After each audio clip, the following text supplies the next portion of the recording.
Hello friends, welcome back to my channel. எல்லாரும் எப்படி இருக்கீங்க? நாங்கள் ரொம்ப நல்லா இருக்கோம். நீங்கள் பார்த்துட்டு இருக்கிறது ராதிமா கிச்சன் குக்கிங் சேனல். ஃபர்ஸ்ட் டைமாக பார்க்குறீங்கன்னா என்னோட சேனலை சப்ஸ்கிரைப் பண்ணிக்கோங்க, பெல் ஐக்கானையும் கிளிக் பண்ணிக்கோங்க.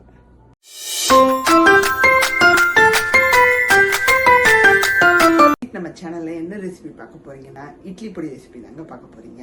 இட்லி பொடி காலி ஆயிடுச்சு, இந்தியாவிலேருந்து கொண்டு வந்தது காலி ஆயிடுச்சு. ஸோ இப்போ நான் வீட்டு தேவைக்காக அரைக்க போறேன். கொஞ்சமான குவான்டிட்டியில தான் அரைக்க போறேன். என்னெல்லாம் சேர்த்து நம்ம இட்லி பொடியை ரெடி பண்ண போறோம் அப்படின்னு பார்க்கலாம் வாங்க. வீடியோவை ஸ்கிப் பண்ணாம பாருங்க. இன்னைக்கு நம்ம பண்ணக்கூடிய ரெசிபிக்கு நான் எல்லாமே எடுத்து அளந்து வச்சுட்டேங்க. ஸோ கம்மி குவான்டிட்டியில தான் பண்ண போறேன். ஏன்னா காலியான பிறகு எகெயின் நான் திரும்பவும் ஃப்ரெஷ்ஷா அரைச்சிக்கலான்னு இருக்கேன். ஸோ இது பார்த்தீங்கன்னா எங்கள் அம்மாவோட ரெசிபி. எங்கள் அம்மாட்ட கேட்டேன், அவங்க இதுதான் தேவை அப்படின்னு சொன்னாங்க. ஸோ எல்லாமே இருந்துச்சு.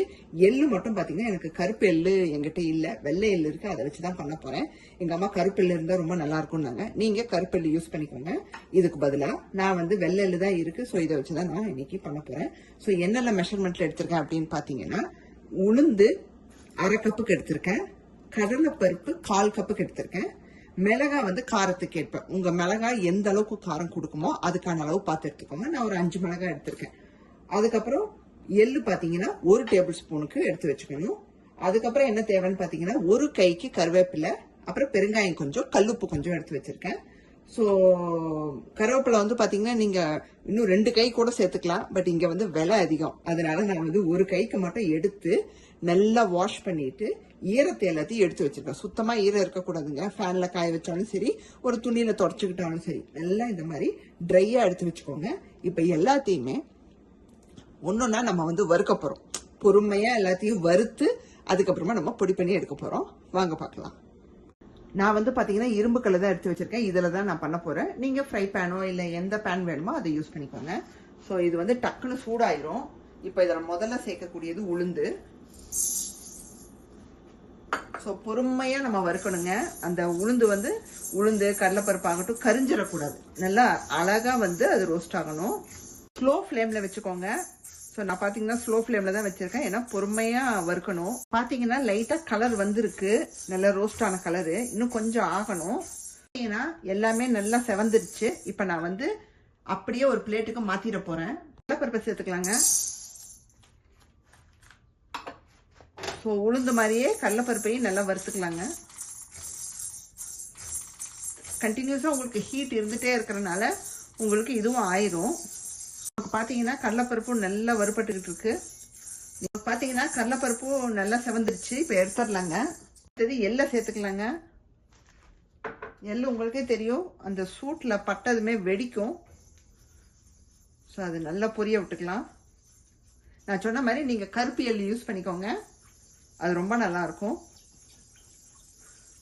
நான் ஒரு டைம் வெள்ளை வாங்கினேன். ஸோ அதையே தான் இப்போ வரைக்கும் யூஸ் பண்ணிட்டு இருக்கேன். ஸோ அதையே யூஸ் பண்ணிக்கிறேன். பாத்தீங்கன்னா டக்குன்னு செவந்துருச்சு. நான் பாத்திரத்துல மாத்திர போறேன். எந்த இதுல நீங்க வறுத்ததை வச்சிருக்கீங்களோ அந்த பிளேட்ல மாத்திர போறேன். அடுத்து பாத்தீங்கன்னா நம்ம கருவேப்பிலையை இது பண்ணிக்கலாங்க.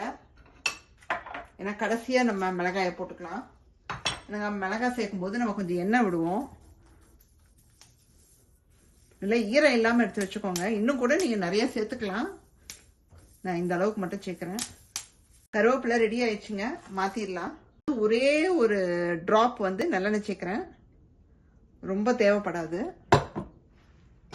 சேர்த்துட்டு மிளகாய் சேர்த்துடலாம். இது கூடவே பாத்தீங்கன்னா நான் கல்லுப்பு சும்மா ஒரு 2 சிட்டிகை எடுத்து வச்சிருக்கேன். இது கூடவே பெருங்காயம் ஒரு 1/2 டீஸ்பூன் வச்சுக்கோங்களேன், அவ்வளவுதான். சேர்த்துட்டு கொஞ்சம் வறுத்துக்கலாங்க. ரெடி ஆயிடுச்சுங்க. இதையும் மாத்திடலாம். நம்ம பாத்தீங்கன்னா சூப்பரா எல்லாத்தையும் வறுத்து ஒரு பிளேட்ல போட்டு வச்சாச்சு. இப்ப இது நல்லா ஆறணுங்க. ஆறுனதுக்கு அப்புறமா நம்ம இதை ஃபைனா பொடி பண்ணி எடுத்துக்கிறோம். மிக்சி ஜார்ல சேர்த்துடலாங்க. மிக்சியை நல்லா தொடச்சிருங்க, ஈரம் சுத்தமா இருக்கக்கூடாது.